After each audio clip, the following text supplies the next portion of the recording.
ओम श्री परमात्मने नमः। श्री गीता जी की महिमा। संजय बोले, उस प्रकार करुणा से व्याप्त और आंसुओं से पूर्ण तथा व्याकुल नेत्रों वाले शोक युक्त उस अर्जुन के प्रति श्री भगवान मधुसूदन ने यह वचन कहा। श्री भगवान बोले, हे अर्जुन, तुझे इस असमय में यह मोह किस हेतु से प्राप्त हुआ? क्योंकि ना तो यह श्रेष्ठ पुरुषों द्वारा आचरित है, ना स्वर्ग को देने वाला है और ना कीर्ति को करने वाला ही है। इसलिए हे अर्जुन, नपुंसकता को मत प्राप्त हो, तुझ में यह उचित नहीं जान पड़ती। हे परंतप, हृदय की तुच्छ दुर्बलता को त्याग कर युद्ध के लिए खड़ा हो जा।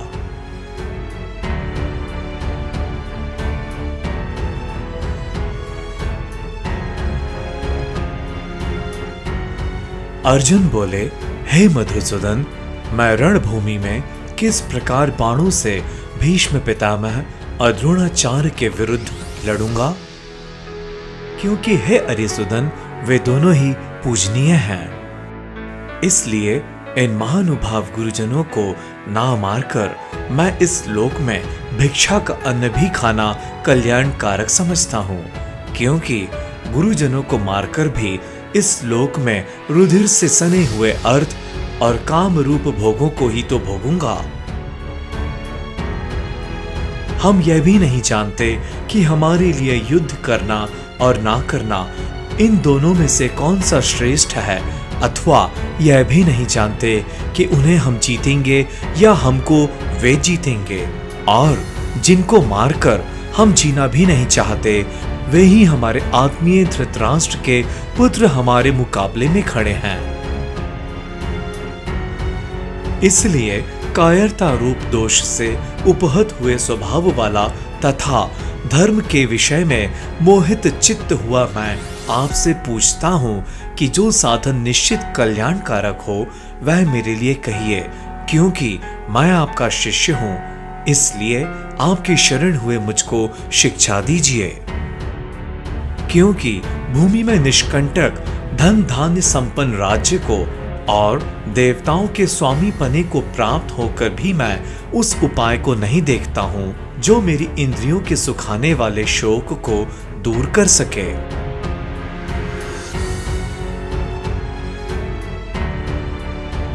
संजय बोले, हे राजन, निद्रा को जीतने वाले अर्जुन अंतर्यामी श्री कृष्ण महाराज के प्रति इस प्रकार कहकर फिर से श्री गोविंद भगवान से युद्ध नहीं करूंगा यह स्पष्ट कहकर चुप हो गए।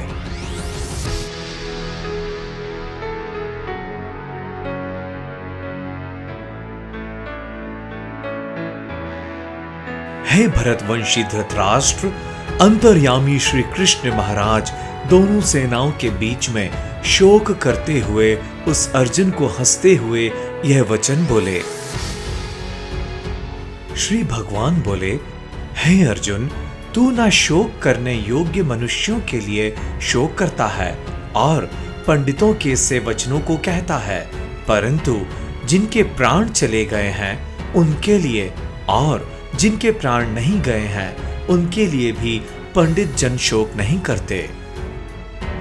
ना तो ऐसा ही है कि मैं किसी काल में नहीं था, तू नहीं था, अथवा ये राजा लोग नहीं थे, और ना ऐसा ही है कि इससे आगे भी हम सब नहीं रहेंगे।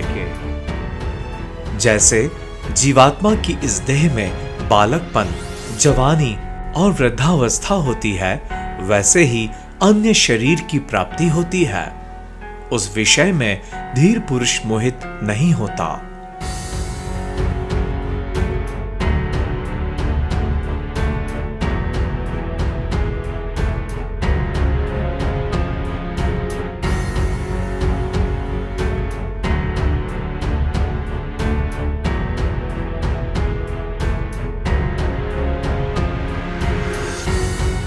हे कुंती पुत्र, सर्दी गर्मी और सुख दुख को देने वाले इंद्रिय और विषयों के संयोग तो उत्पत्ति, विनाशशील और अनित्य हैं। इसलिए हे भारत, उनको तू सहन कर।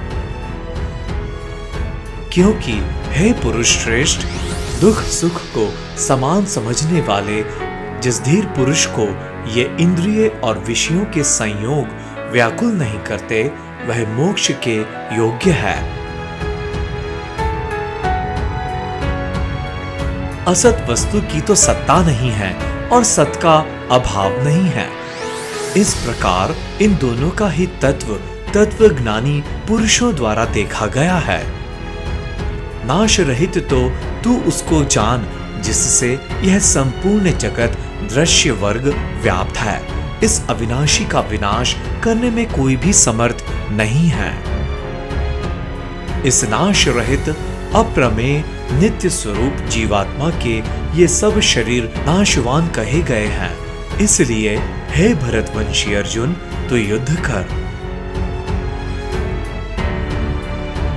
जो इस आत्मा को मारने वाला समझता है तथा जो इसको मरा मानता है, वे दोनों ही नहीं जानते, क्योंकि यह आत्मा वास्तव में ना तो किसी को मारता है और ना किसी के द्वारा मारा जाता है। यह आत्मा किसी काल में भी ना तो जन्मता है और ना मरता ही है, तथा ना यह उत्पन्न होकर फिर होने वाला ही है, क्योंकि यह अजन्मा, नित्य, सनातन और पुरातन है। शरीर के मारे जाने पर भी यह नहीं मारा जाता। हे प्रथापुत्र अर्जुन, जो पुरुष इस आत्मा को नाश रहित, नित्य, अजन्मा और अव्यय जानता है, वह पुरुष कैसे किसको मरवाता है और कैसे किसको मारता है।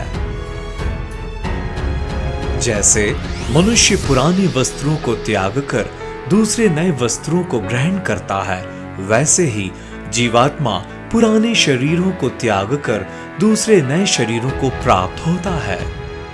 इस आत्मा को शस्त्र नहीं काट सकते, इसको आग नहीं जला सकती, इसको जल नहीं गला सकता और वायु नहीं सुखा सकता, क्योंकि यह आत्मा अच्छेद्य है। यह आत्मा अदाह्य है, अक्लेद्य और निसंदेह अशोष्य है, तथा यह आत्मा नित्य, सर्वव्यापी, अचल, स्थिर रहने वाला और सनातन है। यह आत्मा अव्यक्त है, यह आत्मा अचिंत्य है और यह आत्मा विकार रहित कहा जाता है। इससे हे अर्जुन, इस आत्मा को उपर्युक्त प्रकार से जानकर तू शोक करने को योग्य नहीं है, अर्थात तुझे शोक करना उचित नहीं है।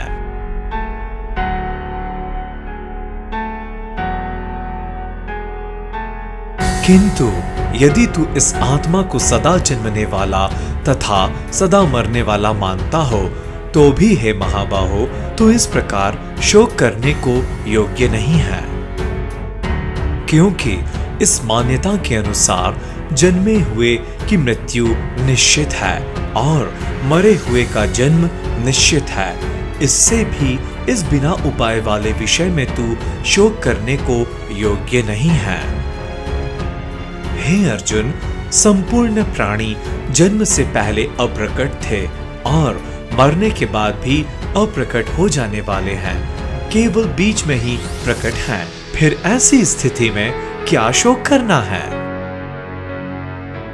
कोई एक महापुरुष ही इस आत्मा को आश्चर्य की भांति देखता है और वैसे ही दूसरा कोई महापुरुष ही इसके तत्व का आश्चर्य की भांति वर्णन करता है, तथा दूसरा कोई अधिकारी पुरुष ही इसे आश्चर्य की भांति सुनता है और कोई तो सुनकर भी इसको नहीं जानता। हे अर्जुन, यह आत्मा सबके शरीर में सदा ही अवध्य है। इस कारण संपूर्ण प्राणियों के लिए तू शोक करने के योग्य नहीं है,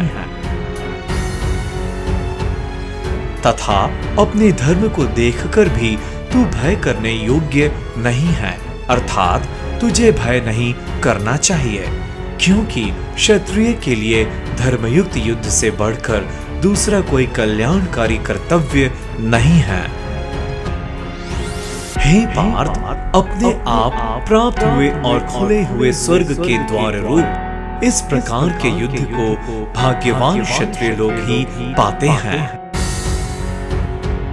किंतु यदि तू इस धर्मयुक्त युद्ध को नहीं करेगा तो स्वधर्म और कीर्ति को खोकर पाप को प्राप्त होगा तथा सब लोग तेरी बहुत काल तक रहने वाली अपकीर्ति का भी कथन करेंगे और माननीय पुरुष के लिए अपकीर्ति मरण से भी बढ़कर है।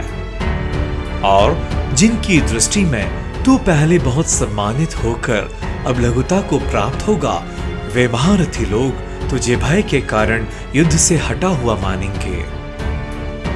तेरे वैरी लोग तेरे सामर्थ्य की निंदा करते हुए तुझे बहुत से ना कहने योग्य वचन भी कहेंगे। उससे अधिक दुख और क्या होगा? या तो तू युद्ध में मारा जाकर स्वर्ग को प्राप्त होगा अथवा संग्राम में जीतकर पृथ्वी का राज्य भोगेगा। इस कारण हे अर्जुन, तो युद्ध के लिए निश्चय करके खड़ा हो जा। जय पराजय, लाभ हानि और सुख दुख को समान समझकर उसके बाद युद्ध के लिए तैयार हो जा। इस प्रकार युद्ध करने से तू पाप को नहीं प्राप्त होगा।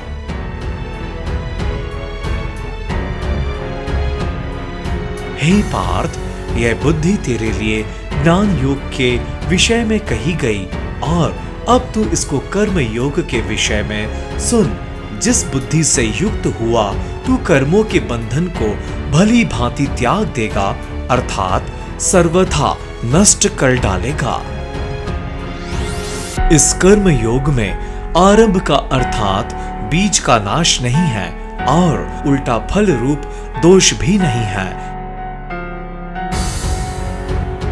बल्कि इस कर्म योग रूप धर्म का थोड़ा सा भी साधन जन्म मृत्यु रूप महान भय से रक्षा कर लेता है। हे अर्जुन, इस कर्म योग में निश्चयात्मिका बुद्धि एक ही होती है, किंतु अस्थिर विचार वाले विवेकहीन सकाम मनुष्यों की बुद्धियां निश्चय ही बहुत भेदों वाली और अनंत होती हैं। हे अर्जुन, जो भोगों में तन्मय हो रहे हैं, जो कर्म फल के प्रशंसक वेद वाक्यों में ही प्रीति रखते हैं, जिनकी बुद्धि में स्वर्ग ही परम प्राप्य वस्तु है और जो स्वर्ग से बढ़कर दूसरी कोई वस्तु ही नहीं है, ऐसा कहने वाले हैं, वह अविवेकी जन इस प्रकार की जिस पुष्पित अर्थात दिखाऊ शोभायुक्त वाणी को कहा करते हैं, जो कि जन्म रूप कर्म फल देने वाली और भोग तथा ऐश्वर्य की प्राप्ति के लिए नाना प्रकार की बहुत सी क्रियाओं का वर्णन करने वाली है। उस वाणी द्वारा जिनका चित्त हर लिया गया है, जो भोग और ऐश्वर्य में अत्यंत आसक्त हैं, उन पुरुषों की परमात्मा में निश्चयात्मिका बुद्धि नहीं होती है। हे अर्जुन, वेद उपर्युक्त प्रकार से तीनों गुणों के कार्य रूप समस्त भोगों एवं उनके साधनों का प्रतिपादन करने वाले हैं। इसलिए तू उन भोगों एवं उनके साधनों में आसक्तिहीन हर्ष शोक आदि द्वंद्वों से रहित नित्य वस्तु परमात्मा में स्थित योगक्षेम को ना चाहने वाला और स्वाधीन अंतःकरण वाला हो। सब ओर से परिपूर्ण जलाशय के प्राप्त हो जाने पर छोटे जलाशय में मनुष्य का जितना प्रयोजन रहता है, ब्रह्म को तत्व से जानने वाले ब्राह्मण का समस्त वेदों में उतना ही प्रयोजन रह जाता है। तेरा कर्म करने में ही अधिकार है, उसके फलों में कभी नहीं। इसलिए तू कर्मों के फल का हेतु मत हो तथा तेरी कर्म ना करने में भी आसक्ति ना हो। हे धनंजय, तू आसक्ति को त्याग कर तथा सिद्धि और असिद्धि में समान बुद्धि वाला होकर योग में स्थित हुआ कर्तव्य कर्मों को कर।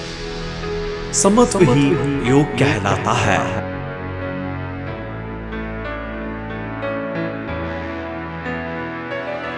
इस समत्व रूप बुद्धि योग से सकाम कर्म अत्यंत ही निम्न श्रेणी का है इसलिए हे धनंजय, तू समबुद्धि में ही रक्षा का उपाय ढूंढ, अर्थात बुद्धि का ही आश्रय ग्रहण कर, क्योंकि फल के हेतु बनने वाले अत्यंत दीन हैं। समबुद्धि युक्त पुरुष पुण्य और पाप दोनों को इसी लोक में त्याग देता है, अर्थात उनसे मुक्त हो जाता है। इससे तू समत्व रूप योग में लग जा। यह समत्व रूप योग ही कर्मों में कुशलता है, अर्थात कर्म बंधन से छूटने का उपाय है। क्योंकि समबुद्धि से युक्त ज्ञानी कर्मों से उत्पन्न होने वाले फल को त्याग कर जन्म रूप बंधन से मुक्त हो निर्विकार परम पद को प्राप्त हो जाते हैं।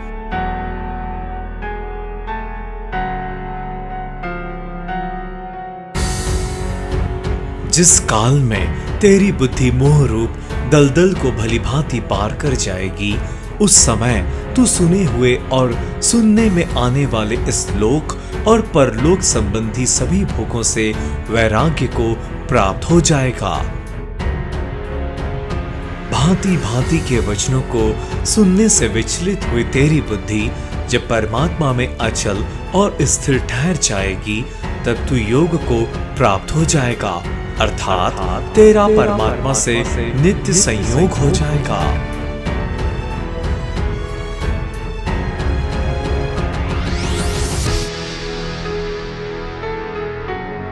अर्जुन बोले, हे केशव, समाधि में स्थित परमात्मा को प्राप्त हुए स्थिर बुद्धि पुरुष का क्या लक्षण है?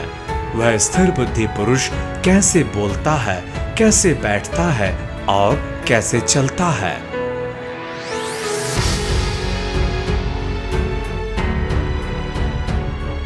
श्री भगवान बोले, हे अर्जुन, जिस काल में यह पुरुष मन में स्थित संपूर्ण कामनाओं को भली भांति त्याग देता है और आत्मा से आत्मा में ही संतुष्ट रहता है, उस काल में वह स्थित प्रज्ञ कहा जाता है। दुखों की प्राप्ति होने पर जिसके मन में उद्वेग नहीं होता, सुखों की प्राप्ति में जो सर्वथा निष्प्रह है तथा जिसके राग, भय और क्रोध नष्ट हो गए हैं, ऐसा मुनि स्थिर बुद्धि कहा जाता है।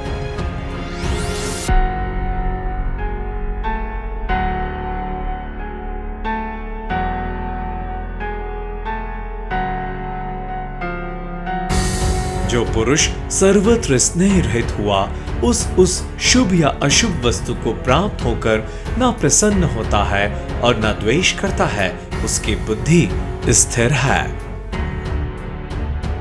और कछुआ सब ओर से अपने अंगों को जैसे समेट लेता है, वैसे ही जब यह पुरुष इंद्रियों के विषयों से इंद्रियों को सब प्रकार से हटा लेता है, तब उसकी बुद्धि स्थिर है, ऐसा समझना चाहिए। इंद्रियों के द्वारा विषयों को ग्रहण ना करने वाले पुरुष के भी केवल विषय तो निवृत्त हो जाते हैं, परंतु उनमें रहने वाली आसक्ति निवृत्त नहीं होती। इस स्थित प्रज्ञ पुरुष की तो आसक्ति भी परमात्मा का साक्षात्कार करके निवृत्त हो जाती है।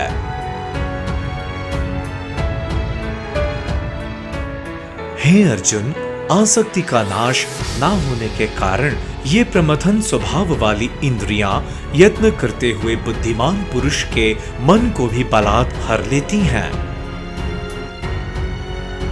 इसलिए साधक को चाहिए कि वह उन संपूर्ण इंद्रियों को वश में करके समाहित चित्त हुआ मेरे परायण होकर ध्यान में बैठे, क्योंकि जिस पुरुष की इंद्रियां वश में होती हैं, उसी की बुद्धि स्थिर हो जाती है।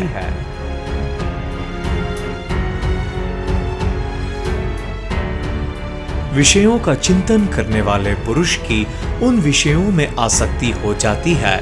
आसक्ति से उन विषयों की कामना उत्पन्न होती है और कामना में विघ्न पड़ने से क्रोध उत्पन्न होता है।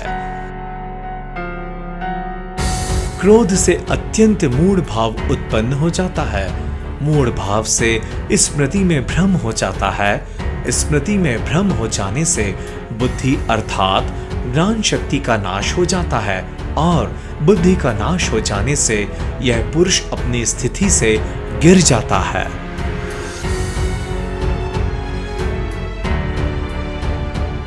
परंतु अपने अधीन किए हुए अंतःकरण वाला साधक अपने वश में की हुई राग द्वेष से रहित इंद्रियों द्वारा विषयों में विचरण करता हुआ अंतःकरण की प्रसन्नता को प्राप्त होता है।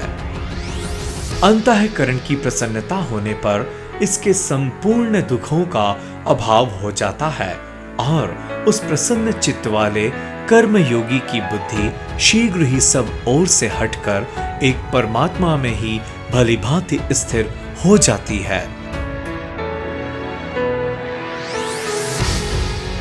ना जीते हुए मन और इंद्रियों वाले पुरुष में निश्चयात्मिका बुद्धि नहीं होती और उस अयुक्त मनुष्य के अंतःकरण में भावना भी नहीं होती तथा भावनाहीन मनुष्य को शांति नहीं मिलती।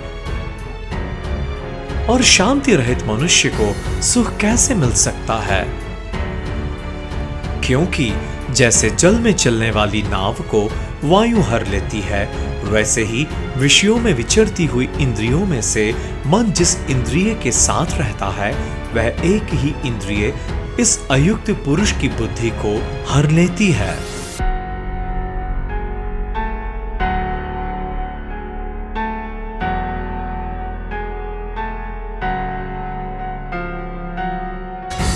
इसलिए हे महाबाहो, जिस पुरुष की इंद्रियों के विषयों से सब प्रकार निग्रह की हुई हैं, उसी की बुद्धि स्थिर है।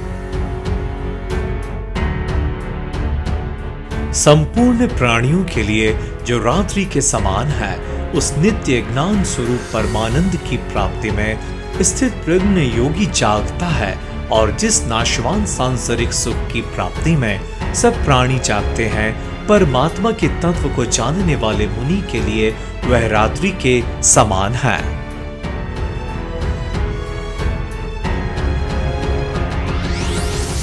जैसे नाना नदियों के जल सब ओर से परिपूर्ण है, अचल प्रतिष्ठा वाले समुद्र में उसको विचलित ना करते हुए ही समा जाते हैं, वैसे ही सब भोग जिस स्थित प्रज्ञ पुरुष में किसी प्रकार का विकार उत्पन्न किए बिना ही समा जाते हैं, वही पुरुष परम शांति को प्राप्त होता है, भोगों को चाहने वाला नहीं। जो पुरुष संपूर्ण कामनाओं को त्याग कर ममता रहित, अहंकार रहित और इस प्रहार रहित हुआ विचरता है, वही शांति को प्राप्त होता है, अर्थात वह शांति को प्राप्त है।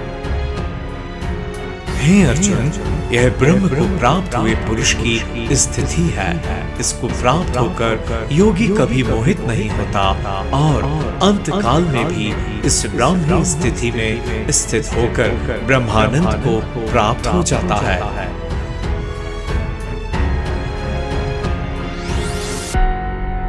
दूसरा अध्याय पूर्ण हुआ।